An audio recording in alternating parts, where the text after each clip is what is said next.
Join me right now on Kumite TV is undefeated welterweight prospect Darian Weeks. Darian, thank you so much for the time, man. A big fight coming up for you. How you feeling? I'm feeling good. Yeah, no problem, man. Thank you for having me on here. I'm feeling great. As you can see, I just got done with a practice session. I'm feeling good. I'm ready for this opportunity. So glad that they picked me to be on one of the biggest stages of MMA. All right, let's start with when you found out the news and what was your reaction to it? Was it expected or was it a pleasant surprise for you? I found out the news probably early May, maybe in the middle of May. My managers were kind of talking about it, seeing as I was 5-0 with 5 finishes. They said I was a good prospect for it, but they said they didn't know if I was going to be on a different show first. I haven't fought on that many broadcasted shows, so they were trying to see if I would have to do another one of those. I actually was going to take a boxing match on the Devin Haney card, and then they gave me the news that, hey, you're on the Contender series, you know what I'm saying? Let's put in the work, you know what I mean? And I was ecstatic. Like, every person who does MMA, well, most every person, this is their goal, you know what I'm saying?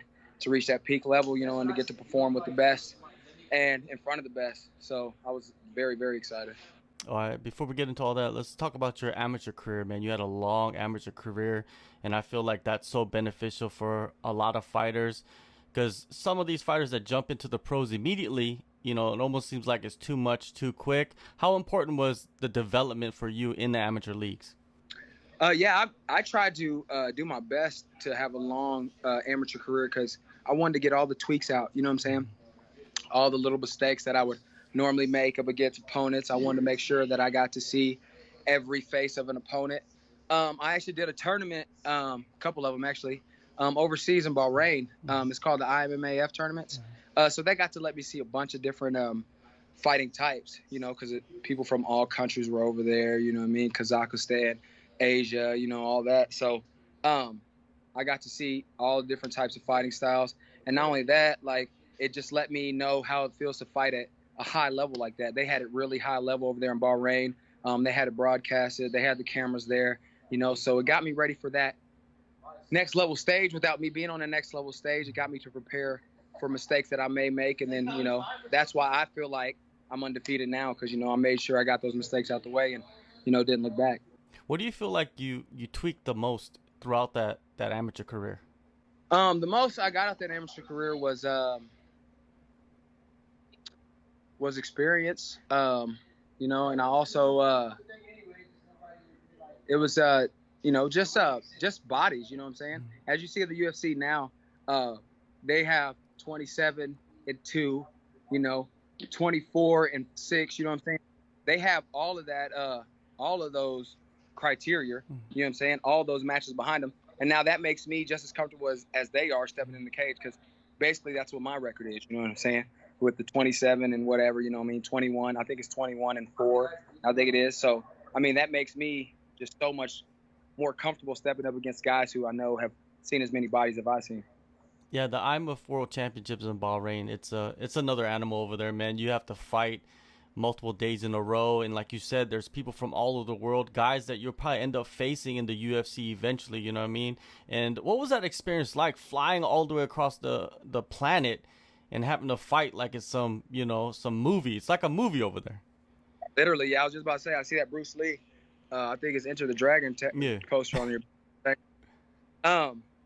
Yeah, it was like that. Yeah, what reminded me close of it to like those Mortal Kombat freaking movies, you know what I'm saying? You got to fly down to the island and whoever, survives makes it.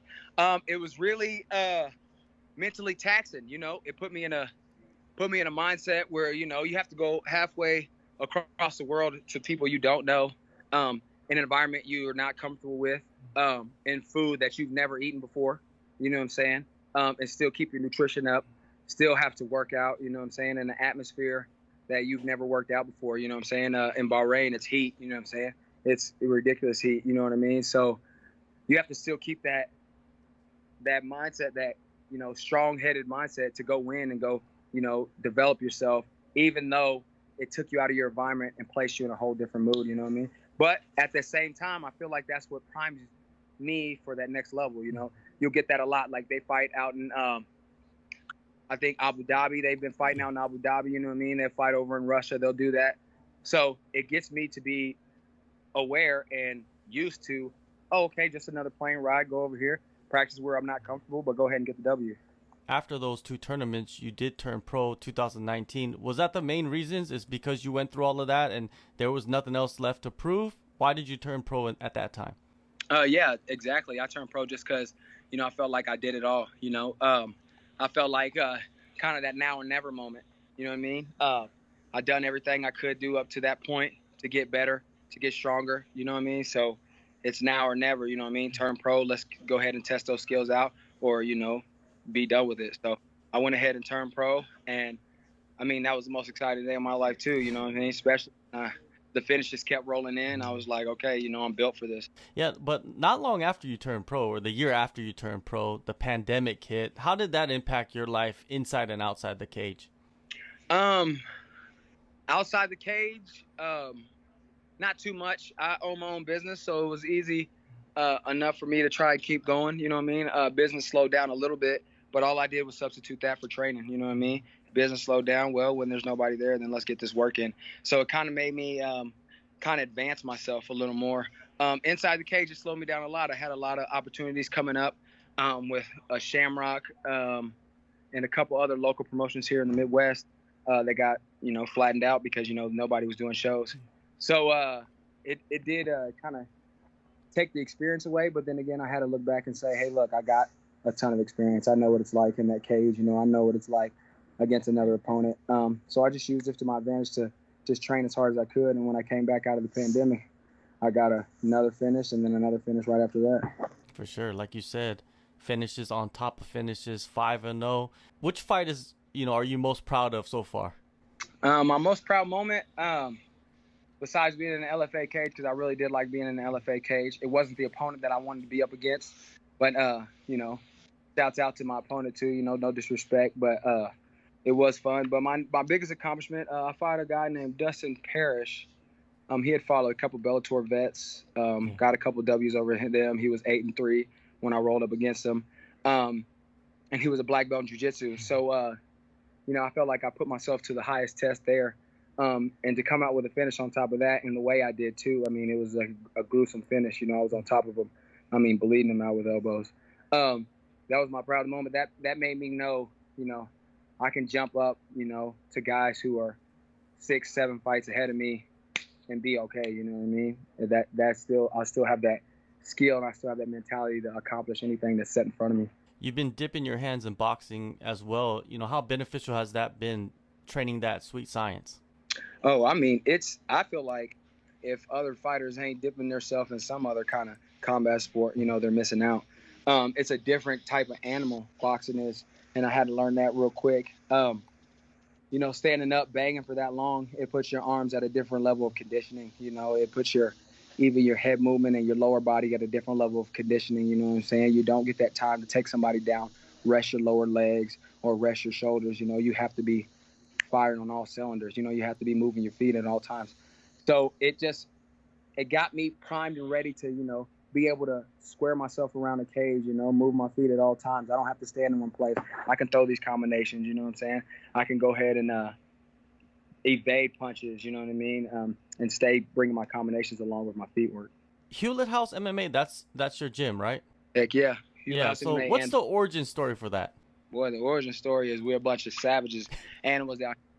I don't know if you watched, there was an Abu Dhabi tournament that Khabib had put on in Abu Dhabi. I think his guy was fighting. His guy fought one of the guys that fought from here, Will Starks.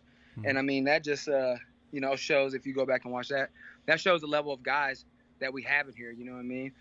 People haven't heard of our gym. You know, it's a small gym, but I mean, we got some animals. You know, Dallas Jennings fought Josh Quinlan and put the work on him. You know, nobody put the work on Josh Quinlan like Dallas did. You know what I mean?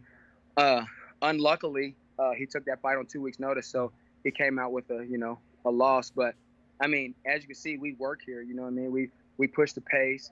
These are a bunch of guys who are ready for that next level. And I mean, it won't be long before you see Will Starks, Mervyn Miller, and Dallas Jennings up on that next level. How did you end up with that team in the beginning? I ended up with the team actually because that's how I got introduced to the IMMFA tournament. So I came down to Columbia. This is where the gym is located in Columbia, Missouri. Came down here to fight on one of their cards as an amateur. Did fairly well, against the opponent that they put me up against. That was pretty good, and he had done some of those tournaments. So the coach, Rob Hewlett, jumped right on me, you know what I mean? He said, hey, you'd be perfect for this, kind of tournament-style fighting. Let me know if you want to do that, and that was about 4 or 5 years ago, and I jumped to the conclusion, like, yeah, let's go, you know what I mean? Anytime I can push myself further in the sport that I'm in, I go ahead and try to take full advantage of that. Any other locations or coaches you're working with? Yeah, I got subbed out in Sedalia. That's where I live. That's where I'm originally from, Sedalia. It's called the Body Shop. John Moppins, Jose Zaragoza, and Miguel Zaragoza. They're boxing coach. Well, John Moppins is a conditioning coach, and then Jose is actually a primetime boxer. You can look his name up too. He's fought on PBC multiple times. We've been, in LA at the Sprint Center. So I mean, I'm fighting with some guys who are pretty renowned in the sport as well. So that's also, further my athletic ability. And then probably I try to do once every 2 months or so, I try to hit down there to Jackson Wink and, get some, hitting some guys down there. They got a lot of good athletes down there in that gym. So I like to test myself, make sure my gym stays up to par with the gym that they call the best in the world. Yeah, the time at Jackson Wink, who have you sparred with down there to get you ready? I sparred with a couple guys. I sparred with Mike Perry. Me and Carlos Condon's gone a couple rounds. I've sparred with Devin Clark. He's a 205er in the UFC.